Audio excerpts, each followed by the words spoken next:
आज आपण एकदम सोपी आणि सेम हॉटेलसारखी कढई पनीरची रेसिपी पाहणार आहोत। त्यासाठी 1 चमचा धना, 1 चमचा जिरा, 1 तमालपत्र, 2 ते 3 लाल सुक्या मिरच्या, 2 वेलची, 2 लवंगा, 2 मिरी, 1 छोटासा दालचिनीचा तुकडा हे सर्व मिक्स करून भाजून घ्यायचं आहे आणि ते काढून याचं मिक्सरमधून एक पावडर तयार करून घ्यायची। कढईमध्ये तेल घालून त्यामध्ये चौकोनी कट केलेला कांदा आणि चौकोनी कट केलेली शिमला मिरची घालून ते सुद्धा अर्धवट छान असं परतून काढून घ्यायचं आहे।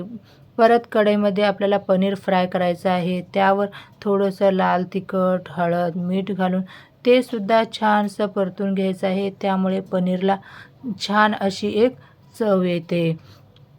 परत कढईमध्ये थोडंसं तेल घालून घ्यायचं आहे। त्यामध्ये 1 वाटी एकदम बारीक चिरलेला कांदा घालायचा, तो सुद्धा परतून घ्यायचा। नंतर त्यामध्ये अर्धा चमचा अद्रक लसूणची पेस्ट घालायची, ते सुद्धा 1-2 मिनिट परतून घ्यायचं।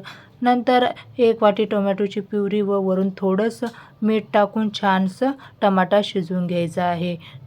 टमॅटोला सुद्धा तेल सुटलं आहे, त्यामध्ये आपण वाटून तयार केलेला मसाला घालायचा आहे, ते सुद्धा छान असं परतून घ्यायचं। एका वाटीमध्ये दही घ्यायचं, त्यामध्ये लाल तिखट, हळद, मीठ आणि आमचूर पावडर घालायचं। आमचूर पावडर घातल्यामुळे दही अजिबात फाटत नाही, तुम्ही एकदा नक्की ट्राय करा।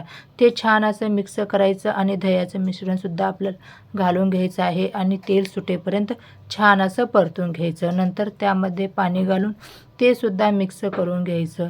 परत पनीर आणि आपली भाज्या घालून व्यवस्थित असं मिक्स करून 5 ते 10 मिनिट आपल्याला छानपैकी मसाला शिजवून घ्यायचा आहे। तुम्ही नंतर बघू शकता आपल्या ग्रेव्हीला कलरसुद्धा खूप छान झाला आहे।